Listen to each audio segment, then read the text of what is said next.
All right, welcome everyone to Sound Thoughts with Pastor Marvin McKenzie. Today is October 7, 2023. I'm operating just a little bit later. Of course, everyone knows at this point that I have to have kind of a flexible schedule. Actually, was gone all week long. We left on Tuesday and got back just a few hours ago, a couple of hours ago, from the Home Missions Conference in Yakima, Washington. We were there from Tuesday to Thursday. Friday, we went to visit my mom in Kennewick and then came home early this morning. And so got things set up and kind of unpacked. And here we are ready to go. My wife is out doing some errands and getting some things done. And so I am thankful to be able to record my sound thoughts this afternoon, see how sound they really are. Let me just start out with a little bit of a cancer update and just let you know what's going on with that. My wife now is past a week from her last chemotherapy treatment. So Thursday was exactly 1 week, and so we're past that now. So she's on that recovering and the healing, path for that now, and we're thankful for it. She's doing well. She still does have some symptoms, latent kind of symptoms that come up a little bit. We had dinner at a restaurant one night while we were in Yakima, and she had one of her favorite meals, but something she hasn't eaten since she started chemotherapy because, well, first of all, we didn't go to restaurants at all, but also because the chemotherapy damaged the intestinal lining, and so we knew spicy foods weren't going to be something she could have, and so went to Applebee's, and they had the chicken that she likes to have. It's got a spice on it, and she didn't eat the salsas and things, but the chicken didn't do very well in her either, and so made her kind of, she said, just kind of stuck there and burned most of the night. But she's doing well otherwise.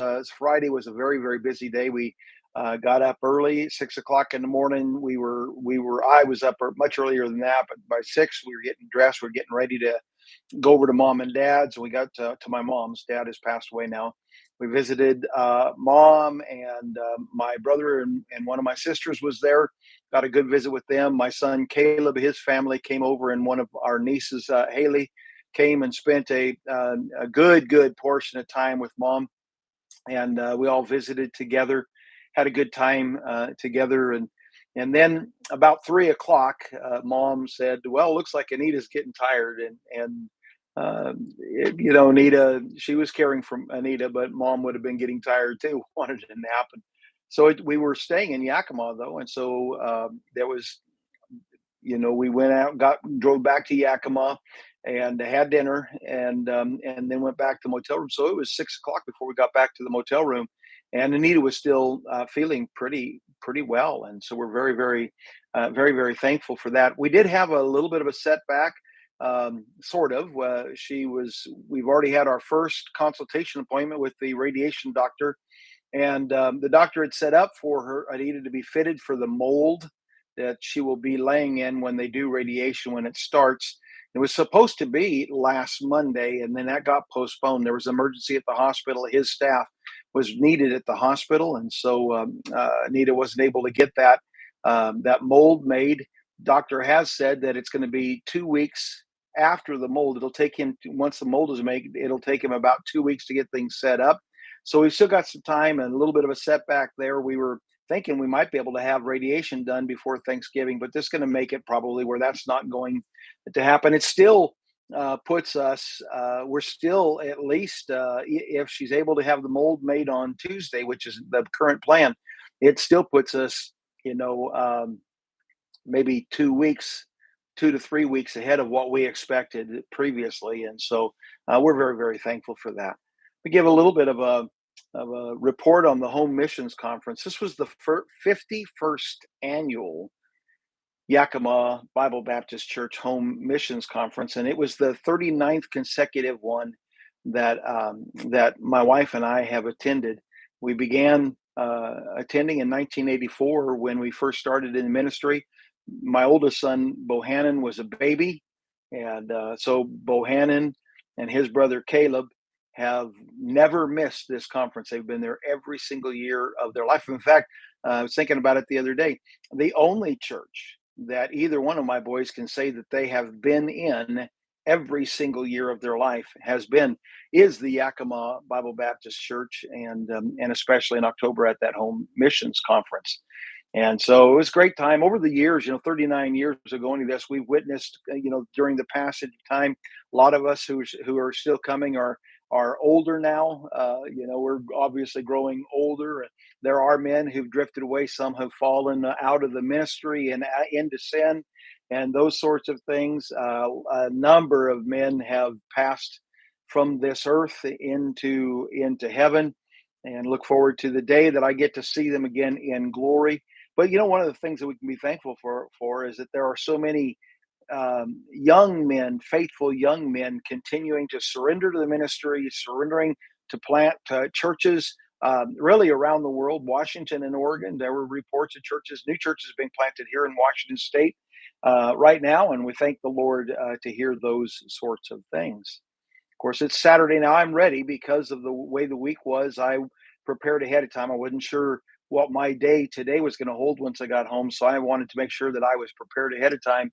So I have my messages ready. Sunday school, I'm going to be bringing the lesson. Will be we're going through the Beatitudes right now. Just started that. This is the third lesson in the Beatitudes, and this will be Matthew chapter number 3. Blessed are the poor in spirit. But I'm going to title that lesson Reduced to Begging. Reduced to Begging. Boy, I tell you, I got that done. I really believe this is an important lesson. I believe that this is a lesson that everyone ought to hear. And I'll have it recorded. It'll be posted online eventually, but probably soon. In fact, probably within the next few days after Sunday. But I'd really encourage you to get to watch it live if you can. Be at Bible Baptist Church in Puyallup tomorrow morning at 10 o'clock if you're absolutely able to do that, because this will be a very important lesson for you. I promise you that. Then in the morning service, I'm going to be preaching. I'm starting for 2 Peter chapter number 3. I'm really going to kind of be playing off of what Brother Bigham preached last week in his morning message. His message had to do with ending well or finishing well. And he used 2 Peter chapter number 3 to kind of introduce the concept, that he showed numbers of scriptures on the idea of finishing well. But one of the things that he said as he was going through 2 Peter chapter number 3, he says, well, when I get done with this, if I make any mistakes, Pastor McKenzie can fix it later. And now he didn't say anything that I disagree with. I promise you that. I love him, appreciate him. I know exactly what he was saying and what he meant, and what he was trying to get at with his messages. And so there's no problems whatsoever. But I have entitled the message for tomorrow morning, Fixing a Few Things. I want to fix a few things. And then Pastor Caleb will be preaching tomorrow night, and looking forward to hearing him preach. I'll be preaching the Sunday after that. It looks like Pastor Caleb's going to be out of town preaching again down in Oklahoma and some other places. And so I'll be preaching the Sunday after that, even in the Sunday night service. We're at my mom and dad's. I told you that on Friday. We went to my mom and dad's and found something interesting. I wasn't real interested. I'm just going to be kind of honest. I got to the house and haven't been there very much. And I'm still in that stage. I'd like to be able to pretend that Dad is still there. His chair was still there and it was empty most of the time, except for when my sister Charlie came in. She'd sit there. None of the rest of us dare sit in Dad's chair. And so I might, thinking maybe he's outside or in the bedroom or the restroom or something like that. And it was you could kind of pretend like that. Except there are some changes made since Dad passed. I went and visited the day of his passing, and there are some changes. Charlie, my sister, has put some pictures of Dad up and around the house in some places.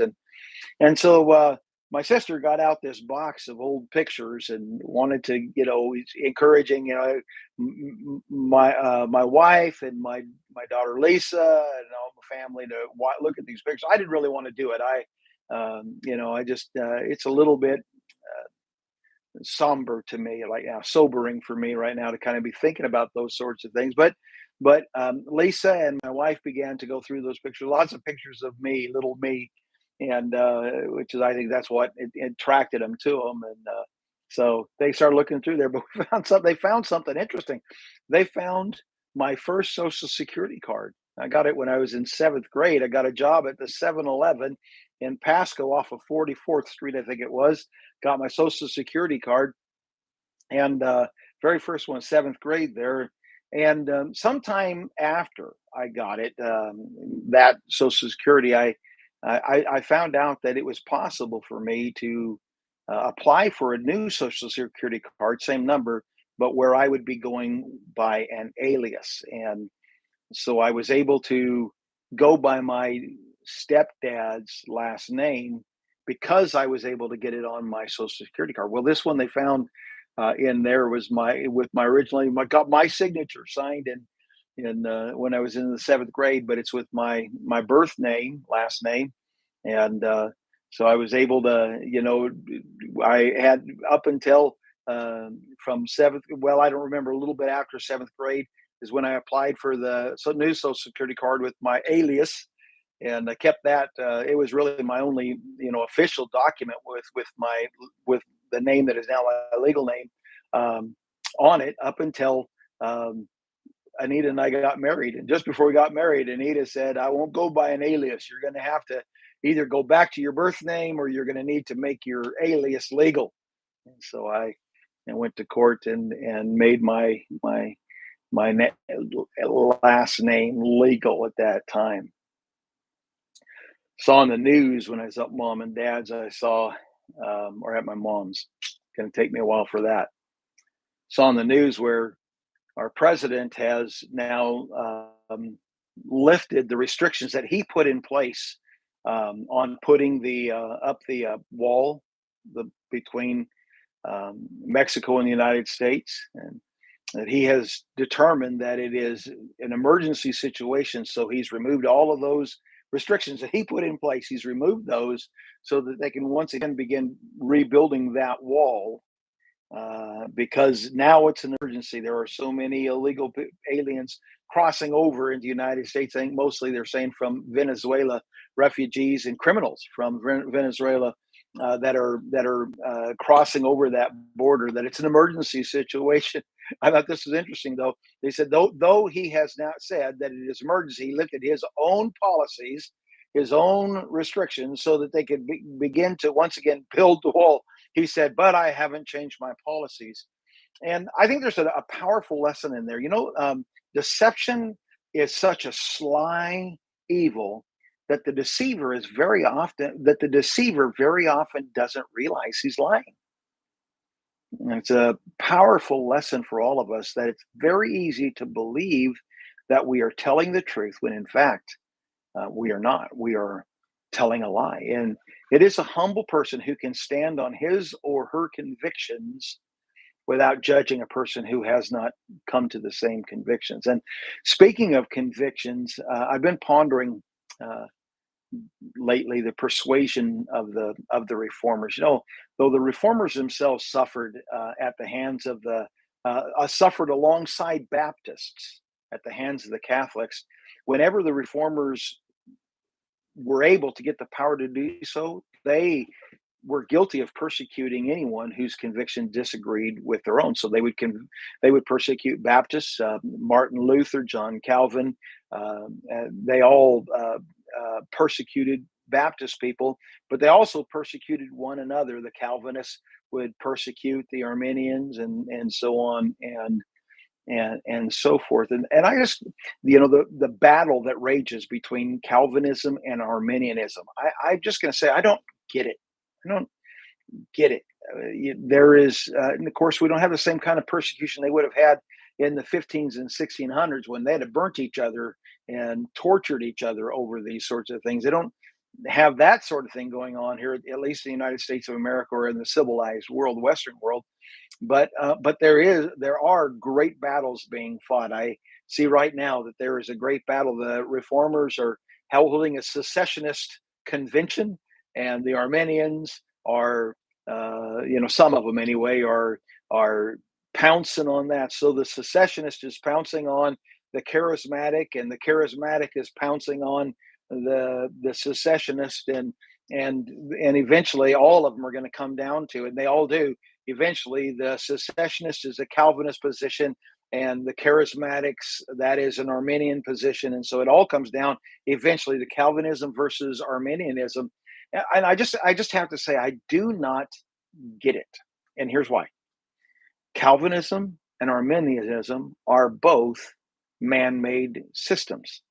They are doctrinal systems. They are systems put together to define doctrine and what we believe in and those sorts of things, but they are just systems, and as systems they create all sorts of trouble, and they have flaws. And since they have flaws, everybody has to know, the Calvinist has to know there are flaws in his man-made system. The Arminian has to know that there are flaws in his man-made system. They have to know it. They have to know it. So why is this? Why do they fight over these things? Why can't they stop arguing with people who disagree and just preach and teach their doctrines when they have the legitimate opportunity, so you don't have to try to break into someone else's meetings for it? Whenever you have the legitimate opportunity to do so, preach and teach your doctrines.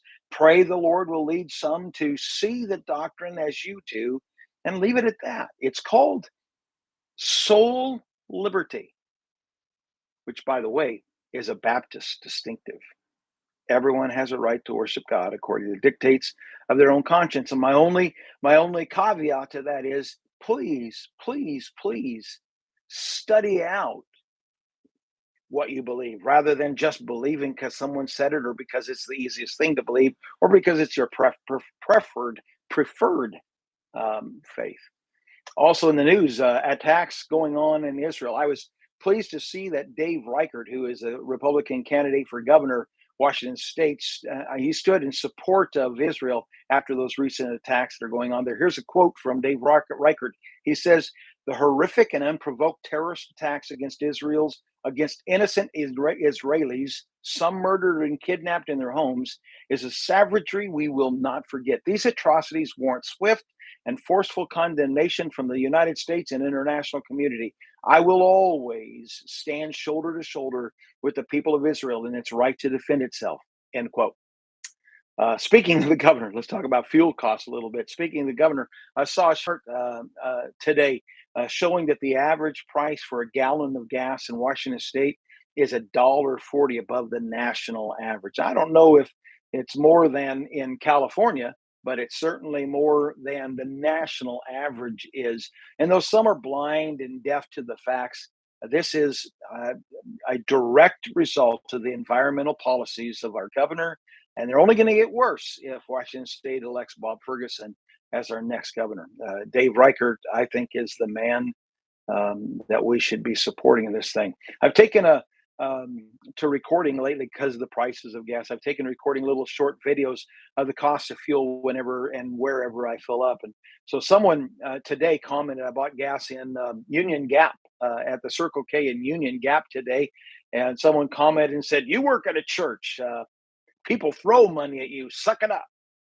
He obviously doesn't know much about church. Years ago, a friend of mine, his name was Wayne Ward, he's passed away now, had a construction worker call him a fool for tithing at church. And Wayne challenged this guy and said, "You give more to your gods than I give to mine."